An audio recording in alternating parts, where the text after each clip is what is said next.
바울은 이 땅에서 우리는 결코 완전한 성화를 이룰 수 없고 그것은 우리가 부활할 때야 가능하다 이렇게 이야기를 했죠.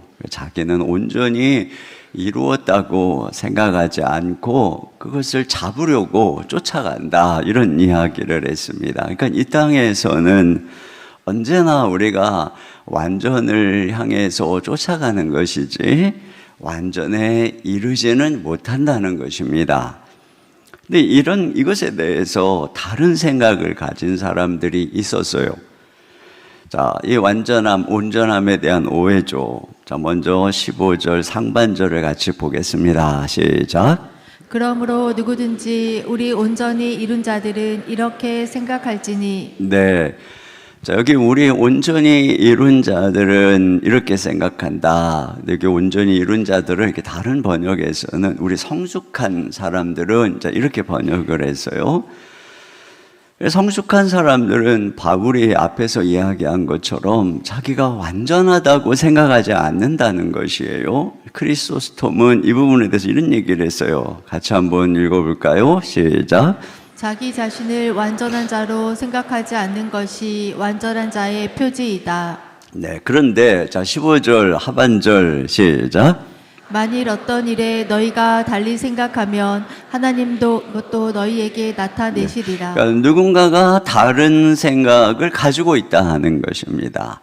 사도의 말을 듣고 또 사도의 본을 보고서도 너희 중에 달리 생각하는 사람이 있다는 것이죠. 그런데 그들에게도 하나님이 이것을 바울이 생각하는 것을 나타날 것이다 이런 이야기를 하고 있어요.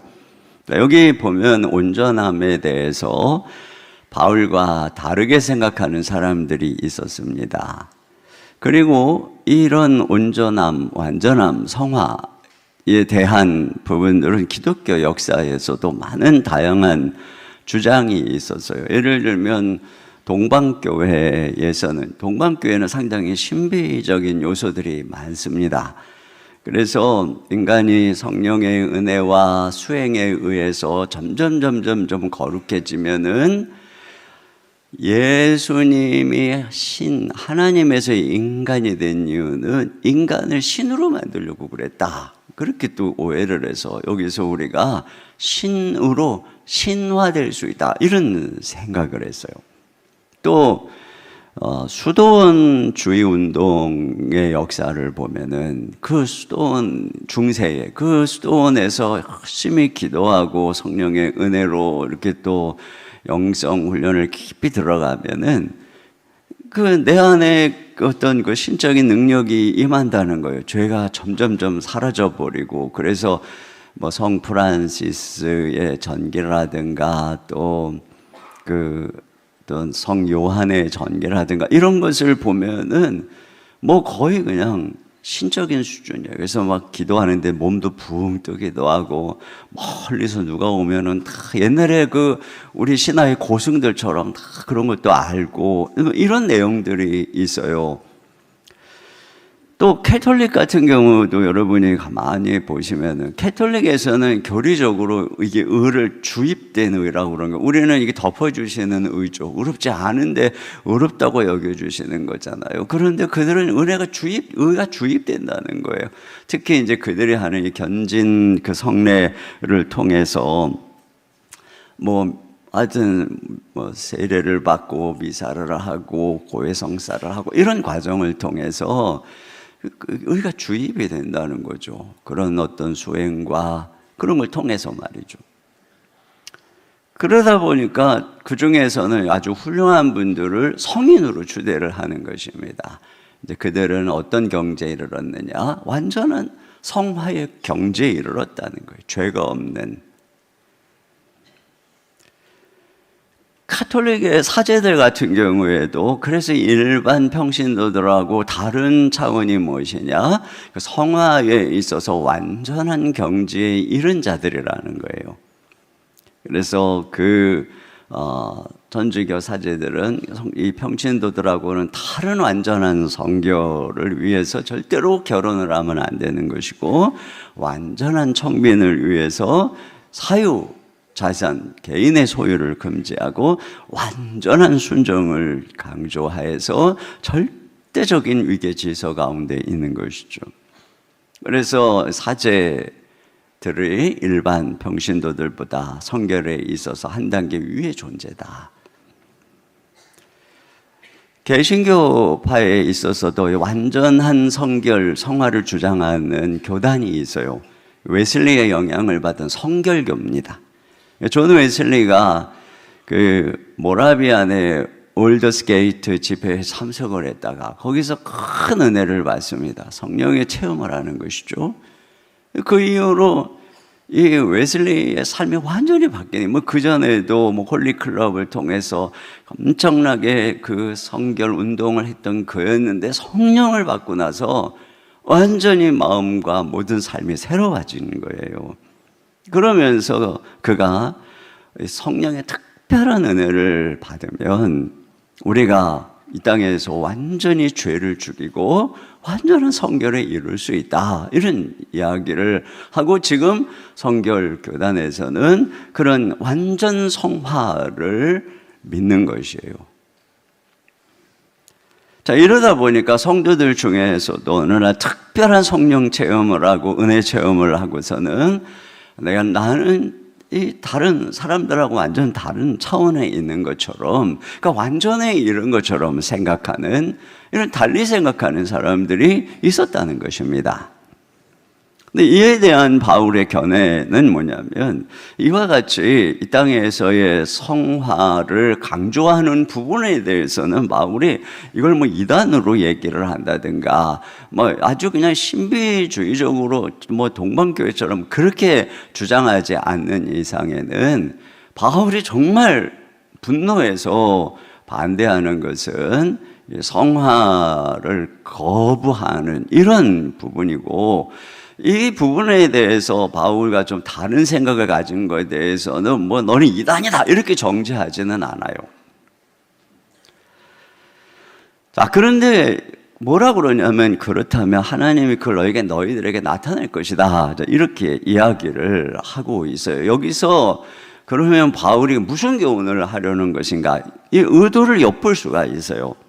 먼저 바울이 우리와 너희를 의도적으로 대조하고 있는 것을 볼 수 있습니다.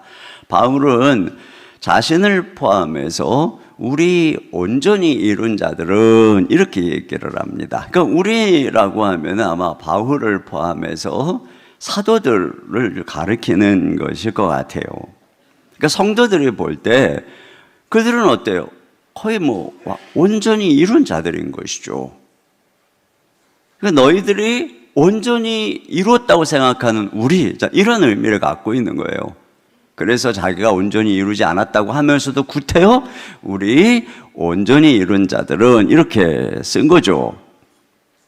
근데 그들이 어떻게 생각한다고 그러느냐, 바울처럼 자신을 완전하다고 생각하지 않는다는 것입니다. 그런데 너희 중에는 우리 반대, 우리가 아니고 그들은 너희죠.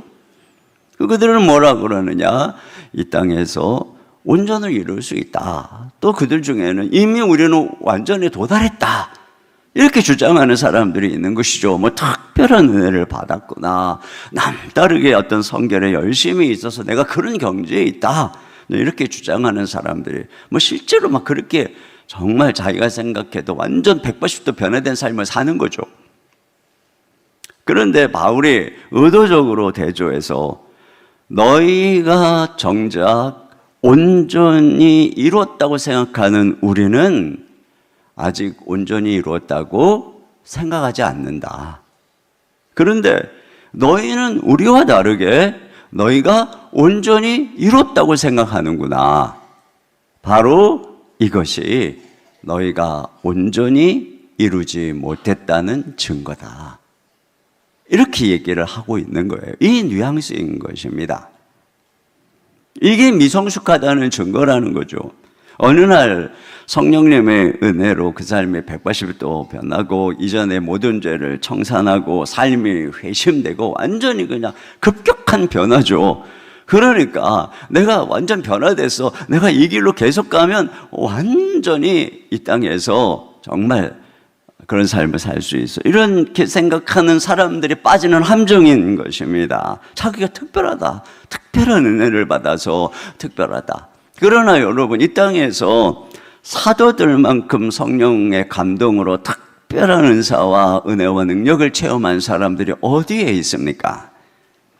그러니까 자기가 은혜 좀 받았다고 뭐라도 된 줄 아는 것, 이것이 그가 아직 멀었다는 증거라는 거예요. 로이드 존즈가 성령 세례라고 하는 책에서 역사적으로 하나님이 크게 쓰신 분들의 전기를 가만히 살펴보면 그들에게 특별한 성령의 은혜가 임했다는 거예요. 그걸 그는 성령 세례다, 이제 이런 용어를 썼어요. 우리가 다 예수 믿을 때 성령 세례를 받는 것인데, 그런 의미의 성령 세례가 아니라 성령이 막 바가지로 부어지듯 하는 그런 특별한 성령님의 부어주심, 그걸 누군가는 그걸 특별히 성결교에서는 그 2차적인 은혜라고 이야기하는 그런 은혜가 있었다는 거예요. 그런데 그런 사람들의 특징이 뭐냐? 그들은 그 성령의 은혜로 그리스도의 아름다움과 영광을 더 깊이 바라보고, 그래서 그 은혜 가운데 살기를 원한다는 거예요. 그러다가 자기가 그 은혜에서 조금만 떨어지면은 자기가 완전히 천국에서 쫙 그 지옥으로 바닥으로 떨어진 것처럼 느끼기 때문에, 그 은혜가 자기를 올려준 그 수준이 너무 높아서, 그래서 자기가 그걸 견디지를 못한다는 거예요. 은혜 받기 이전의 상태로 못 따라간다는 것입니다. 그래서 그 은혜로 인해서 다른 사람보다 더 은혜를 추구하고, 다른 사람보다 더 성결을 추구하고, 다른 사람보다 더 헌신적인 삶을 추구한다는 것입니다. 여러분, 이 이야기만 들어봐도 특별한 성령의 은혜가 있을수록 어떤 거예요? 이 사도들처럼 생각하는 거예요. 그러면 그럴수록 이게 나는 아직 멀었구나. 나의 조그만 죄까지도 보이고 주님 앞에 내가 부끄럽고, 그래서 그 은혜가 조금이라도 떨어져 가면 나는 아무것도 아닌 것 같은 생각이 들어서 늘 기도하고 그 은혜 가운데 살려고 그러고 이런다는 것이죠. 그러니까 결코 우리는 이 땅에서 이 은혜 충만한 사람들은 완전한 자로 생각하지 않는다는 것입니다. 그래서 바울이 뭐라고 그러느냐? 만일 어떤 일에 너희가 달리 생각하면 하나님이 이것도 너희에게 나타내시리라. 하나님께서 때가 되면 알려주신다는 거예요. 한때 자기를 완전한 것처럼 생각하던 사람들도 이 세상에서 죄된 육체를 이끌고 살아가다가 보면은 나는 아직 멀었구나. 그래서 내가 끊임없이 달려가야 되는 존재구나. 이걸 안다는 것이죠. 때가 차면, 다시 말하면 성숙해지면 너희도 우리처럼 생각하게 될 것이다. 이런 얘기를 하는 것입니다. 여기서의 중요한 교훈은 선줄로 생각하면 넘어지니까 이렇게 생각하지 말라는 거예요. 성숙한 사람들은 자기가 늘 부족하다고 생각을 해요. 그러니까 항상 달려가요. 그러니까 안 넘어지는 거예요. 그래서 점점 더 온전해지고 거룩해지는 거예요. 그런데 은혜 좀 받았다고 나는 온전해, 나는 많이 온전해질 수 있어, 난 특별한 은혜를 받아서, 이렇게 생각하는 사람은 오히려 자만으로 넘어진다는 것입니다. 언젠가 어느 목사님이 저는 다른 것은 몰라도 이성의 유혹에 대해서는 그렇게 흔들리지 않는 것 같아요, 이렇게 설교하는 걸 들었어요. 속으로 진짜 훌륭하신 분이다 이렇게 생각을 했거든요. 근데 정확하게 한 10년쯤 지나서 그분이 바로 그 문제로 걸려서 목회지를 이동해야 되는 그 문제에 도달하게 된 것이에요. 어떤 여집사님이 이런 남편들의 여러 가지 성적인 유혹이나 이런 것들을 이해하고 도와줘야 된다, 이런 얘기를 하는데 이러는 거예요. 우리 남편은 그런 남자하고는 좀 다른 것 같아요. 그러는데 몇 년 지나서 바로 그 문제로 이 여집사님이 고통을 받게 됐다는 것이죠. 또 어떤 목사님은 제가 말한 그 성결교단에서 소속된 어느 목사님입니다. 완전 성결교단은 완전 성화를 주장한다고 자랑스럽게 이야기하는 걸 제가 들었거든요, 그분이. 그런데 몇 년 지나서 그분이 바로 이 스캔들로 또 목회주를 옮겨야 되는 사태에 벌어지게 된 것이죠. 그러니까 여러분, 우리가 은혜 좀 받았다고 성숙해졌다고 그 사람이 본바탕이 뭐 신이 되고 이런 것이 아니에요. 부활해서 영광스러운 몸으로 변화되기 전까지는 어떤 누구에게도 결코 완전함이란 없다는 것입니다. 내가 그런 연약한 죄인인 것을 알고 끝까지 주님께 잡힌 바 된 그것을 잡으려고 계속 쫓아가는 거예요. 그러다 보니 안 넘어지고, 그러다 보니 이 땅에서 무사히 주님 앞에 서서 그날에 주님이 우리를 변화시켜 주실 때, 그때 우리가 더 이상 죄의 유혹도 안 받고 이제는 완전하고 거룩한 몸으로 그때 변화되는 거예요.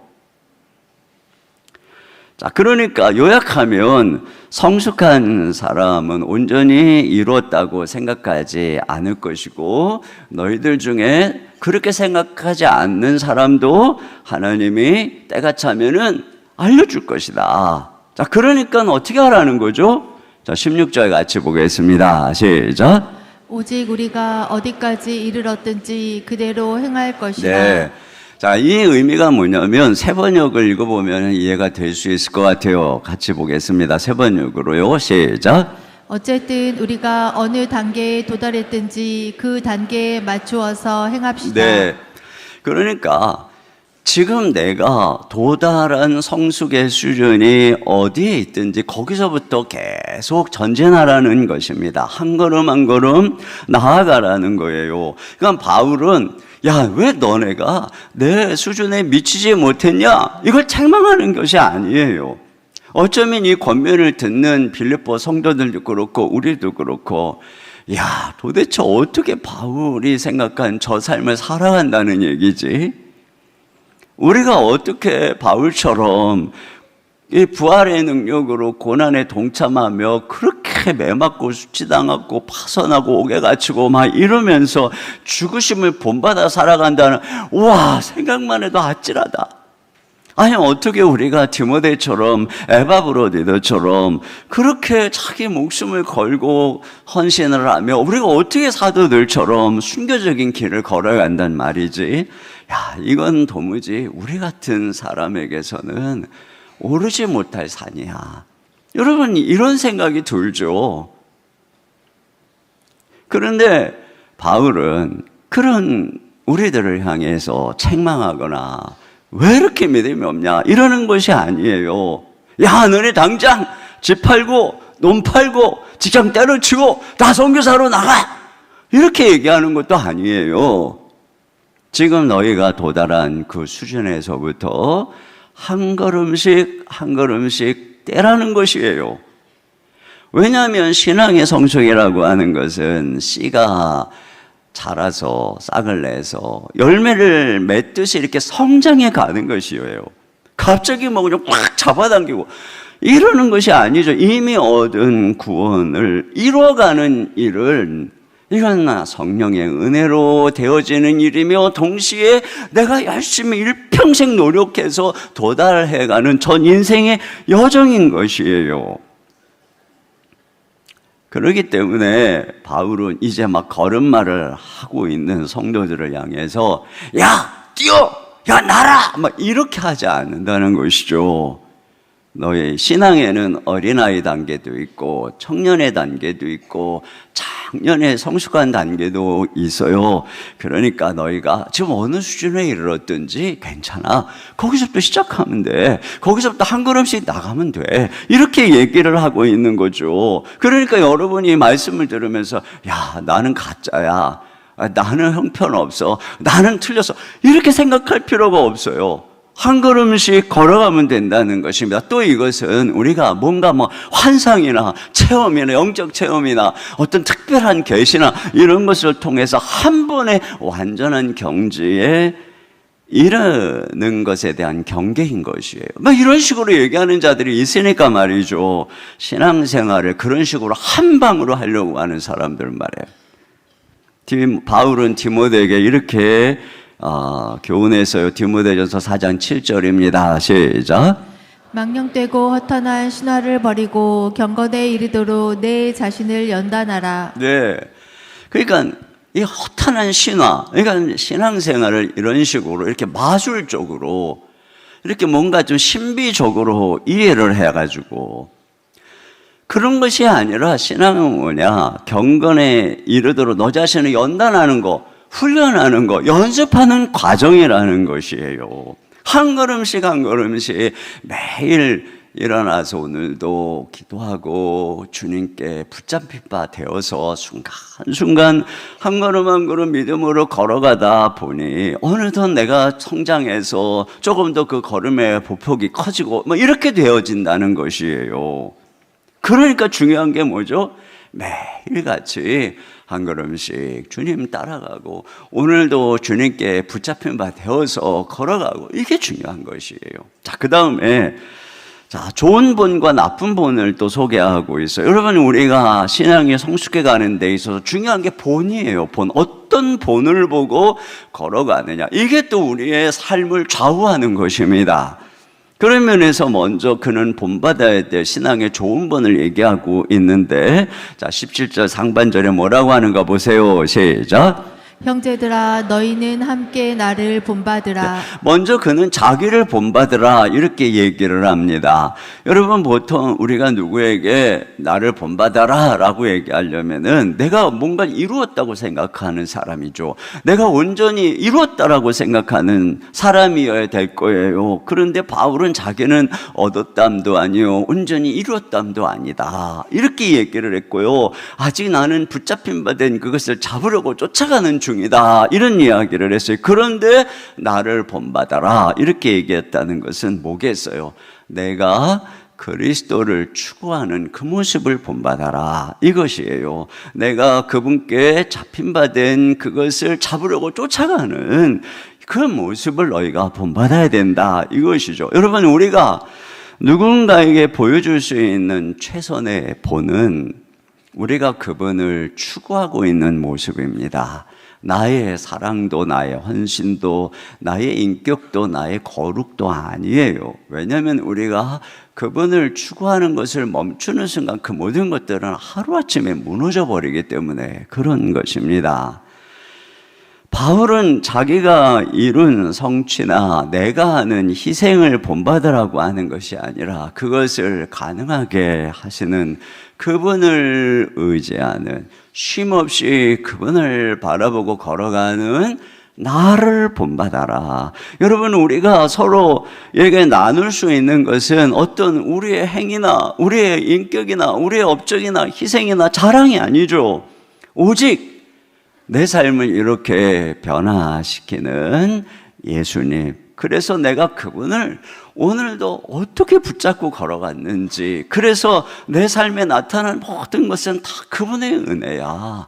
이게 우리가 나누는 제목인 것이에요. 이걸 본받으라는 것이에요.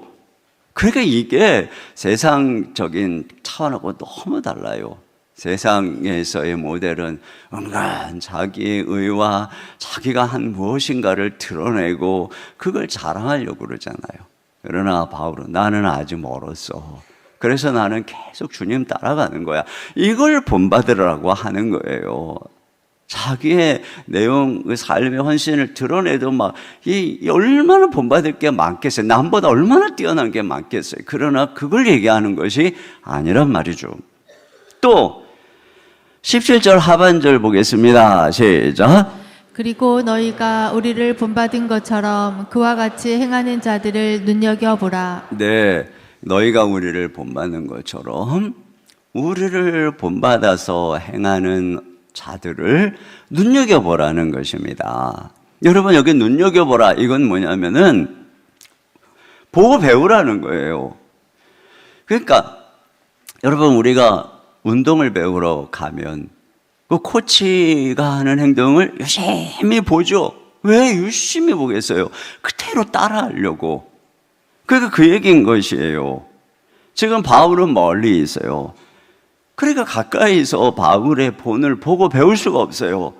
그러니까 다른 사람이 아니라 바로 바울의 이 모본을 따라가는 자들, 바울처럼 나는 온전히 이루었어 라고 하는 것이 아니라 온전히 이루기 위해서 그분을 추구하고 그분께 붙잡힌 바 된 것을 잡으려고 쫓아가는 그런 사람들이 너희 주변에도 있다는 것이죠. 그런 영적인 지도자들이 있다는 거예요. 그들을 눈여겨보고 그들이 어떻게 살아가는지 보고 배워라, 이 얘기를 하고 있는 것이에요. 여러분, 그런 면에서 우리 주변에 좋은 신앙의 선배 지도자가 있다는 것은 큰 복입니다. 그리고 그들을 가까이 해야 되는 것입니다. 여러분, 세상에서도 성공한 사람의 성공한 법을 배우기 위해서 또 좋은 운동이나 기술을 배우기 위해서 막 돈 주고 따라다니지 않아요. 그런데 여러분, 그거보다 더 소중한 것, 이런 영적인 귀한 성숙을 위해서 여러분이 신앙의 본이 되는 성숙한 분들을 따라다니는 것, 그런 영적인 지도자들을 따라다니는 것, 가까이서 보고 배우는 것, 이거 엄청나게 소중한 것입니다. 또 여러분이 다락방에서 함께 그리스도를 따르는 이런 분들을 보는 거죠. 그럴 때 우리가 얼마나 도전이 되겠어요. 동창회나 자무회에 가면 온통 그냥 세상 것만 바라보고 자기만 위해 살고, 그러면서 그런 모습을 보다 보면 와, 내가 너무 바보 같은 거 아니야? 내가 너무 손해보고 사는 거 아니야? 내가 이 자녀 교육을 지금 잘못 시키고 있는 거 아니야?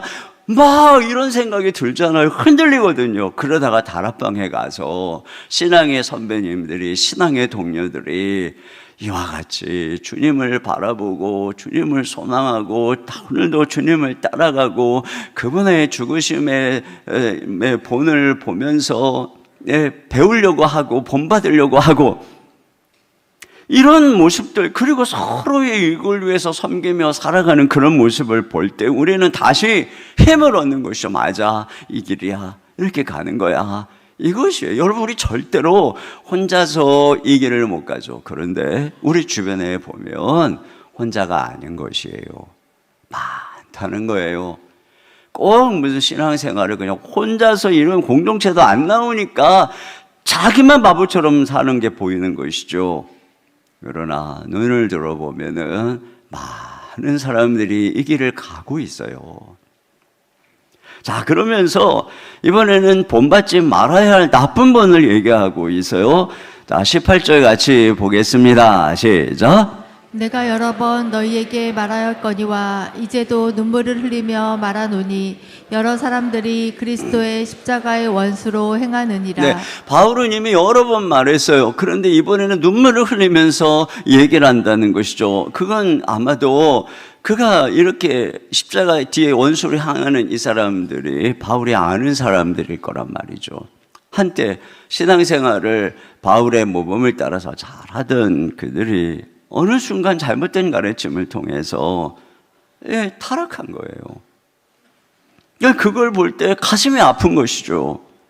그래서 단호하게 눈물을 흘리면서 경고하는 거예요. 그 길이 얼마나 파멸의 길인 줄을 경고하는 것이죠. 그러면서 아주 무서운 얘기를 하는 거예요. 그들이 가는 그 길은 십자가의 원수로 행하는 것이다, 이런 얘기를 합니다. 여러분, 십자가의 원수로 행하는 것이 무엇이겠어요? 예수님이 십자가에서 그것을 위해 죽으셨잖아요. 바로 죄, 욕심, 욕망에 대해서 못 박히신 거예요. 그런데 예수님이 죽으신 그 죄를 위해 살고 욕심을 위해 살고 세상을 위해 사는 것이죠. 주님이 죄 때문에 우리를 죄에서 건져주어서 거룩하게 하시려고 죽으셨는데 죄를 짓고 죄의 지배를 받고 욕망대로 살아가는 것을 말하는 것입니다. 이게 바로 무엇이냐? 이렇게 우리가 죄를 짓고 욕심대로 살아가는 것이 무엇이냐? 이게 지금 예수님의 십자가의 원수로 행하는 것이란 말입니다. 여러분, 왜 성도들 중에 더군다나 이제 이것을 옳다라고 막 가르치는 것과 포함이 되는 것이고, 왜 그러면 이렇게 살아가는 사람들이 생겼을까? 분명히 잘못된 가르침에 넘어간 것입니다. 여러분, 이러한 바울의 가르침을 들을 때 그게 왜 이 빌립보 성도들에게 부담이 없었겠습니까? 누가 이 세상에서 그리스도의 죽으심을 본받고 고난에 참여하며 그렇게 걸어가고 싶겠습니까? 더군다나 그 로마 시대에 그 빌립보 교회 그 풍성한 것이 잔뜩 있었던 그곳에 사는 그들의 입장에서는 말이죠. 그 세상에서도 즐기고 천국도 가고 싶었던 것이에요. 그런 면에서 바울의 가르침 가포는 절대로 인기 있는 가르침이 아니었던 것이죠. 그렇게 고민하고 주저하는데 그들에게 거짓 교사가 슬그머니 다가옵니다. 그러면서 어떤 거짓 교사는 야, 우리가 믿으면 의롭게 되는 거야. 그러면 천국은 따놓는 거야. 그 구원은 절대로 취소되지 않아. 그러니까 그렇게 안 살아도 돼. 나중에 죽을 때 회개하고 죽으면 돼. 뭐 이런 식으로 물을 타요. 또 더 나아가서 영지주의적 가르침은 영은 거룩한 거야. 물질과 육체는 더러워. 우리의 영은 구원받아서 하늘로 가지만 이 육체는 땅에 묻혀서 썩어지면 끝나는 거야. 중요한 건 몸이 아니고 영혼이야. 우리가 영적인 지식을 깨닫는 것이지 영적인 체험을 하는 것이 중요해. 이 몸은 어때도 괜찮아. 그러니까 이런 가르침이야말로 이 세상에서도 육체의 소욕을 따라 즐기고 또 천국도 가고 꽁 먹고 알 먹고 이런 것이에요. 그러니까 그렇지 않아도 바울의 가르침이 십자가를 지고 주님을 따라간다는 것이 부담스러웠는데 얼마나 귀가 솔깃하겠어요. 그 유혹에 넘어간 것입니다. 그런데 한번 이렇게 슬그머니 유혹에 넘어가서 합리화하고 타협을 하는 순간에 어떨까요? 세상의 유혹이 그 탐으로 비집고 물밀듯이 들어오는 거예요. 그래서 그것이 제방을 무너뜨리고 모든 걸 무너뜨리고 완전히 삶을 휩쓸어가 버리는 것입니다. 여러분, 이게 그렇게 틈을 주면 안 돼요. 그래서 열심히 나오다가도 10번만 나오면 동판 드립니다. 이렇게 틈을 주니까 그 하루는 이게 집에서 드리거나 자주 되겠구나. 이게 틈을 주면 안 되는 거예요. 왜 그 틈을 주는지 모르겠어요. 참, 내년부터는 아예 이제 그냥 딱 그냥 다 나와야 될 것 같아요. 하여튼 우리는 그런 존재예요. 더군다나 이 빌립보가 소로마라고 그랬잖아요. 그러니까 그 바울이 로마 시대의 타락상에 대해서 로마서 1장에서 기록하고 있는 거예요. 그 시대의 사람들이 얼마나 타락을 했는지, 얼마나 극에 달았는지요. 그러니까 이 빌립보도 똑같았을 거예요. 그러니까 이 복음의 진리를 조금만 왜곡하면 이와 같이 죄가 밀고 들어오는 것이에요. 무너져버리고 십자가의 원수로 행하게 되는 것이죠. 자, 그래서 뭐라고 경고를 하냐면은 그들의 운명과 특징을 얘기하는데요. 19절 같이 읽어보겠습니다. 시작. 그들의 마침은 멸망이요 그들의 신은 배요 그 영광은 그들의 부끄러움에 있고 땅의 일을 생각하는 자라. 네, 그들의 마침은 멸망이라는 것이죠. 그러니까 그들은 결국 마침 그들의 최후의 운명 그것은 멸망이다. 이 멸망 이건 무슨 의미냐? 지옥이라는 거예요. 결국 이것은 최후 심판을 의미하는 것이죠.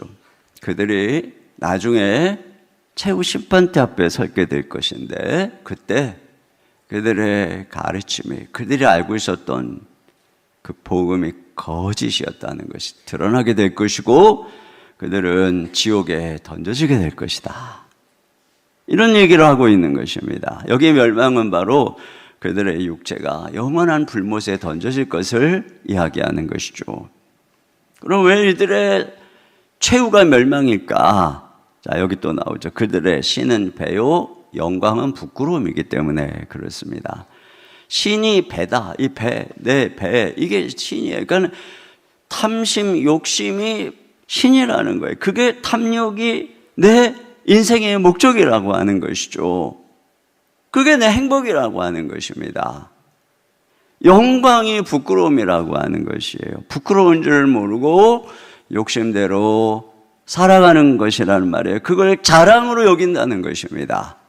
그 욕심을 성취한 걸 자랑으로 여긴다는 거예요. 그게 부끄러운 일인데, 그래서 그들이 영광으로 생각하는 성공과 부와 권력을 해부해 보면 그 과정이 온통 부끄러운 지투성이라는 것이에요. 악을 선하다 하고 선을 악하다 하고 다른 사람의 피를 흘리고 짓밟고 편법과 불법을 임삼고 그것이 무슨 처세술인 양 생각한다는 것이죠. 그러고서도 부끄러움을 전혀 모르기 때문에. 그리고 왜 그러느냐? 그들은 땅의 일만 생각하는 자들이니까 땅이 전부라는 거예요.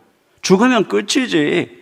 무슨 천국이 있고 지옥이 있고 다 지어낸 얘기야. 죽으면 끝이야. 그 여기서 마음껏 인생을 즐기다가 살아야 돼. 그러다가 죽어야 돼. 그럼 그냥 끝나는 거야. 이렇게 생각하는 것입니다. 그러니까 오로지 이 땅에서의 쾌락, 영광, 권력, 부만 생각하는 것이에요. 오로지 그것만 혈안에서 뛰고 시간과 삶과 모든 건강을 바치는 것이죠. 그러다가 땅의 일만 생각하다가 죽었어요. 그랬더니 죽어서 보니 내가 잘못 생각했구나. 심판도 있고 지옥도 있고 천국도 있고 하늘도 있구나. 하늘 보좌도 있구나. 결국 그들은 영원한 멸망으로 떨어진다는 것입니다. 자, 이것을 통해서 경고하는 것입니다. 우리가 잘못된 가르침과 이걸 따라서 걸어가는 것이 얼마나 무서운 결과를 낳는 것인가. 그러면서 사도는 자신들의 가르침을 받고 그들을 본받는 사람들의 특징과 운명을 얘기하고 있어요. 자, 바로 우리가 바라볼 하늘 소망이죠. 근데 여기서 또 한 번 바울은 히브리식 교차 대꾸법을 사용하고 있어요. 그래서 이 앞에서 그들에 대해서 뭐라 그랬어요? 그들의 마침은 저 멸망 지옥이야. 그들이 이 땅에서 이 배가 신이야, 영광이 부끄러움이야. 그들은 땅의 일만 생각해. 근데 이제 교차 대꾸법 이걸 또 역순으로 이제 얘기하는 거예요. 이거 비교하면서 역순으로 얘기를 하는 거예요.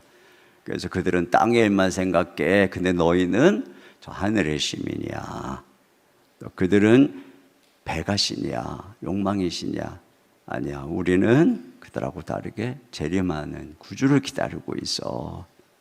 그들의 마침은 멸망이야. 근데 우리는 영광스럽게 부활할 거야. 이렇게 이제 순서를 역순으로 올라가고 있는 것이죠.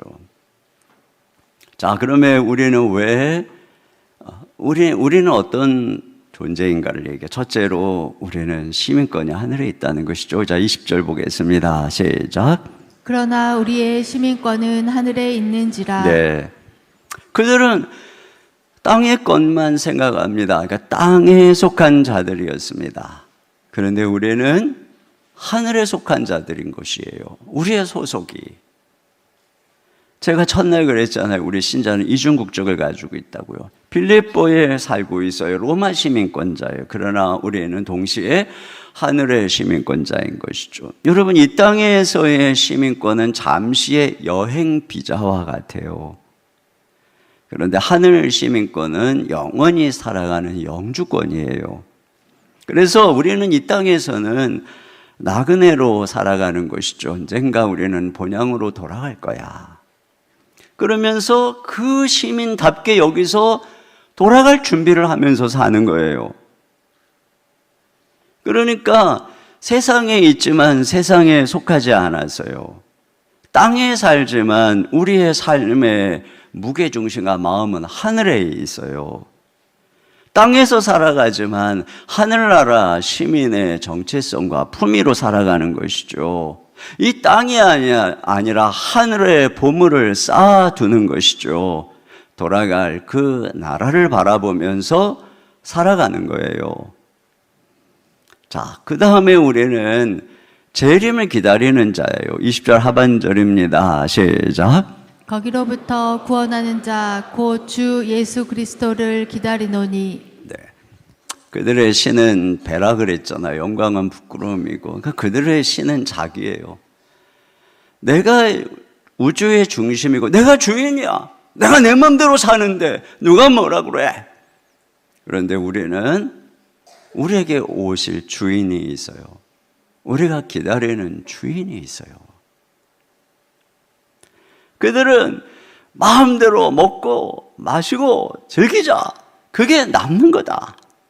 이렇게 생각하고 살아갑니다만 우리는 여기가 전부가 아니에요. 우리는 가야 할 곳이 있어요. 우리는 기다리는 구원자가 있습니다. 이 죄악된 땅, 멸망받을 땅에서 우리를 구원하러 오실 주 예수 그리스도를 기다리는 것이에요. 그 예수님은 다시 오신다 약속을 하고 가셨어요. 그렇기 때문에 주님이 다시 오신다고 했기 때문에 주님이 다시 오셔서 우리가 소망하는 바 하늘나라로 인도할 것을 기다리는 사람들입니다. 그래서 우리는 누구냐? 그분을 기다리는 거예요. 그분을 기다리고 있기 때문에 졸지도 않아요. 자지도 않아요. 무장해제를 하지도 않아요. 내 마음의 정욕대로 살지도 않아요. 왜냐하면 그분이 반드시 오실 것이고 그때에 기다리고 있는 우리를 저 하늘나라로 인도할 것을 믿기 때문인 것이죠. 이 세상에는 두 종류의 사람뿐이에요. 기다리는 사람과 아무것도 기다리지 않고 내가 주인이라고 생각하는 사람, 두 종류뿐이에요. 성경은 바로 마지막 때가 노아의 때와 롯의 때와 같을 것이라고 얘기하고 있습니다. 곧 심판이 올 것인데, 곧 하나님이 강림하셔서 이 세상을 심판할 것인데, 대다수의 사람들은 심판이 어디서? 그래서 먹고 마시고 시집가고 장가가고 사고 팔고 이랬다는 거예요. 그러니까 이게 무슨 얘기냐면은 이 세상 일에만 몰두했다는 거예요. 이 자체가 뭐 죄다 그런 것이 아니라 시집가고 장가가는 게 왜 죄예요? 사고 팔고 상업활동 해야죠. 근데 그것만 심판이 온다고 그랬으면 그걸 준비를 해야 되는데 계속 세상만 바라보고 살았다는 거예요. 그러나 노아의 8식구와 롯과 그의 2딸만이 구원을 받죠. 은혜로 구원을 받아요. 소수만이 깨어서 기다리고 있다는 것입니다. 다 졸면서 다 자요. 뭐 세상 다 그런 거지. 이 세상이 전부인 것처럼 다 물들어 가고 있어요. 복음 너무 부담스러워. 그 바울의 가르침 그거 아주 옛날에 그 고루한 가르침이야. 그런데 이처럼 점점 더 모든 사람들이 졸면서 자고 깨어있는 사람이 한둘만 보이는 바로 이러한 때에 주님이 이런 늦은 밤에 주님이 오시기는 모르셔. 그런데 도적같이 주님이 오신다. 이렇게 성경에 말하고 있어요.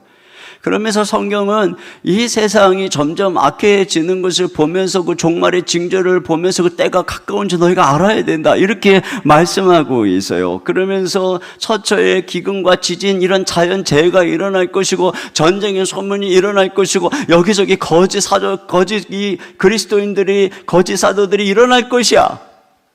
그러면 그날이 가까운 줄 알아야 된다 이렇게 얘기하고 있잖아요. 근데 보세요, 지금 얼마나 죄가 만연하고 얼마나 이 지금 기후변화로 지구는 종말을 향해 달려가고 어느 때보다 전쟁의 소문은 심하고 어느 때보다 사방에서 지금 이단들이 극성을 부리고 있잖아요. 그러니까 주님께서 말씀하신 때가 가까워 온 거예요. 그런데 사람들은 점점 세속화돼 가고 있는 것이죠. 여러분, 이럴 때 우리가 깨어 있어야 된다는 것입니다. 우리가 주님이 오실 그날을 바라보면서 우리가 깨어 있어야 되는 것이에요. 마지막으로 21절입니다. 시작. 그는 만물을 자기에게 복종하게 하실 수 있는 자의 역사로 우리의 낮은 몸을 자기 영광의 몸의 형체와 같이 변하게 하시리라. 네, 재림하시는 날에 심판이 날이 되는 거죠. 그래서 의인이든 악인이든 모든 육체가 다 부활해서 하나님의 심판대 앞에 설 것입니다. 그때에 그들은 어떻게 된다 그랬어요? 멸망이라고 그랬잖아요. 그들의 결국은 최종 운명은 멸망, 지옥으로 던져지는 거예요. 땅의 것만 생각하며 육신을 위해 살았던 그들은 영혼이 지옥에 던져지는 것이 아니라 부활해서 이 몸으로 부활을 해서 영원히 지옥으로 던져진다는 것입니다. 그런데 우리는 어떻게 되느냐? 이 땅에서 육체의 욕망을 제어하고 그리스도의 죽으심을 본받아 다른 사람을 섬기며 살아가는 사람들은 그리스도의 복음을 위해서 고난받고 복음을 전하며 살아가는 사람들은 어떠냐? 우리의 낮은 몸을 주님의 영광스러운 몸의 형체로 변화시켜 주신다는 것입니다. 여기 낮은 몸이라고 그러죠. 여러분, 지금 우리가 입고 있는 몸은 낮은 몸이에요. 이 몸이 이제 높은 몸이 될 거예요. 아직은 낮아요. 죄로 타락해서 육신이 된 몸이죠. 거듭났지만 여전히 죄성과 이 육신의 습성이 남아있어서 우리를 끊임없이 욕심으로 끌고 가는 몸입니다. 그래서 여기서부터 쉼없이 그리스도의 죽으심을 본받아서 내 자신의 정과 욕심을 못 박지 않으면 안 되는 몸입니다. 그리고 이 몸은 죄로 인해서 점점 시들어가고 늙고 병들어 죽을 몸입니다. 우리 모두는 다 이런 몸을 입고 있습니다. 이 몸을 이끌고 살다가 죽는 거예요. 그런데 주님이 그런 낮은 몸을 자기의 영광의 몸의 형체와 같이 변화시켜 주신다고 말씀합니다. 여러분, 장차 우리를 구원하러 오실 재림의 예수님은 과거에 우리처럼 낮은 몸을 입으셨던 분입니다. 우리처럼 사람의 모양으로 오셔서 우리의 모든 온갖 죄와 저주를 다 짊어지시고 십자가에서 죽으신 분입니다. 그런데 그 분을 하나님이 살리셔서 영광스러운 몸을 입으신 분이십니다. 바로 그분이 오셔서 그 예수님을 믿는 자, 그 예수님의 죽음과 부활과 연합된 자들을 어떻게 하느냐? 우리의 이 낮은 몸을 당신의 영광스러운 몸의 형체로 변화시켜 주신다는 것이죠. 이것이에요. 이것이 그날에 우리에게 일어날 것이죠. 우리는 다 부활하게 될 것이에요. 여러분, 기독교는 우리가 죽어서 영혼만 천국 가는 종교가 아니에요. 기독교는 우리의 이 몸이 변화된다. 이걸 믿기 때문에 이 몸을 함부로 사용하지를 않는 거예요. 영혼만 천국 가고 몸은 그냥 썩어 죽어. 그것이 아니고 결국 최종 구원이 어디에 있는 것이냐? 이 몸이 부활한다는 것이, 이게 최종적인 구원이기 때문에 이 몸을 거룩하게 이끌어가는 게 우리의 영적 싸움이라는 거예요. 이 몸을 거룩하게 순종하고 거룩하게 구별하여 하나님 앞에 흠도 티도 없이 보존하는 것이 우리의 남은 이 구원이고 이루어가야 될 구원이라는 거예요. 그러면 그날에 주님이 어떻게 우리의 이 몸을 변화시키느냐면 만물을 자기에게 복종하실 수 있는 자의 역사로 이렇게 하신다는 것입니다. 예수님은, 재림에 오실 예수님은 만물을 자기에게 복종하게 하실 수 있는 분입니다. 이 땅에 육신으로 계셨을 때에도 자연과 만물이, 바다와 바람이 다 예수님에게 굴복했습니다. 예수님이 명하면 잔잔해졌습니다. 질병도 귀신도 사망도 모든 것들이 다 예수님에게 굴복했습니다. 이건 사인이었어요. 그분이 바로 창조주이시고 그분이 바로 모든 만물의 주인이신 것에 대한 사인이었어요. 그 예수님을 하나님이 승천시키사 만물의 주로 세우셨습니다. 그리고 재림의 날에 바로 모든 사람들은 예수님이 만물의 주요 하나님이요 심판자라는 것을 알게 될 것입니다. 그날에 모두가 다 무릎을 꿇고 복종할 것입니다.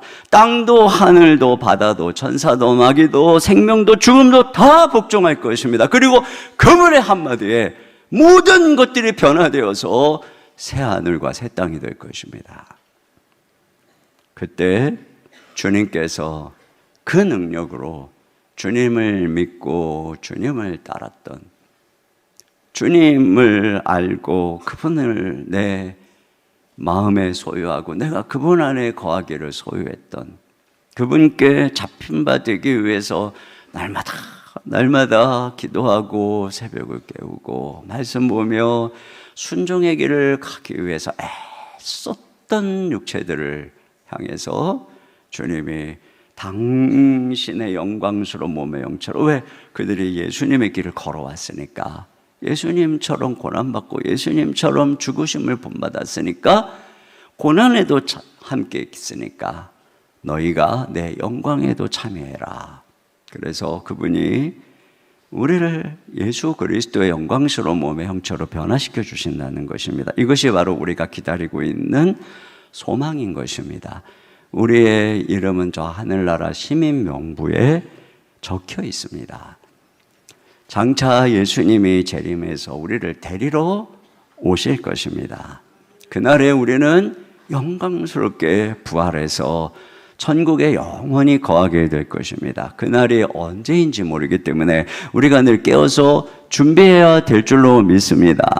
한 가지만 제가 이거 보면서 느낀 생각이 뭐였냐면, 여기서 우리는 이게 죽음 이유를 더 이렇게 깊이 생각하고 묵상해야 돼요.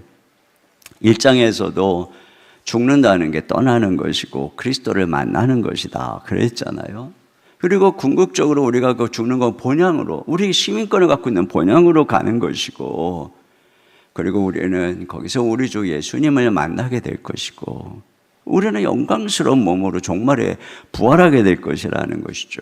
이게 다 예수님 믿는 사람들에게 일어나는 거거든요. 그런데 우리는 이런 말씀보다는 그 전설의 고향에서 보던 그 죽음 이후의 이야기, 그 신과 함께해서 보는 이런 이야기에 더 익숙합니다. 그래서 죽으면 그렇게 되는 거 아닌가? 이런 생각을 합니다. 왜 그런 생각을 우리가 하는지 아세요? 우리는 그동안 예수님 밖에 있었기 때문에, 그리고 이 세상은 예수님 밖에 있는 사람들의 운명을 이야기하기 때문에 그런 것입니다. 이 세상에 많은 종교도 그렇고 미신도 그렇고 철학이 묘사하는 천국과 지옥에 대한 것들은 대부분 다 예수님 밖에서 일어나는 인간의 운명에 대한 예견이기 때문에 그런 것입니다.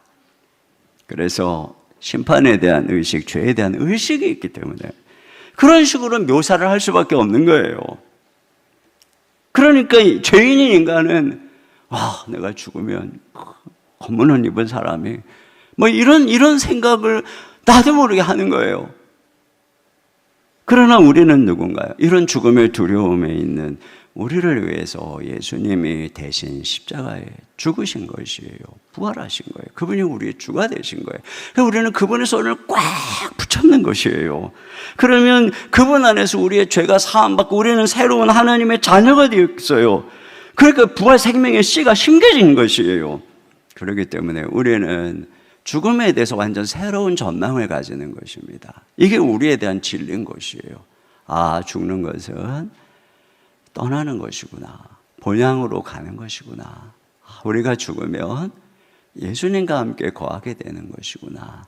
그리고 마지막 종말의 때가 되면 모든 것이 새하늘과 새 땅이 되고 우리의 영광스러운 몸으로 부활돼서 영원히 주님과 함께 천국에 거하게 되는 것이구나.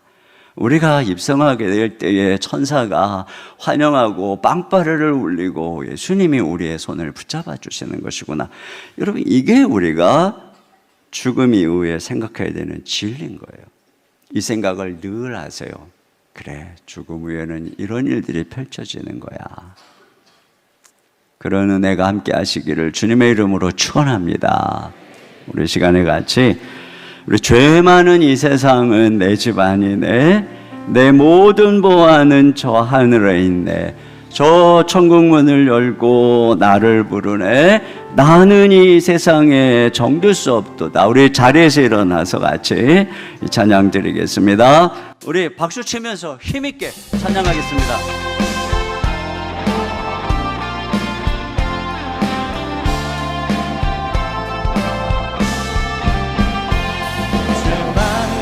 세상을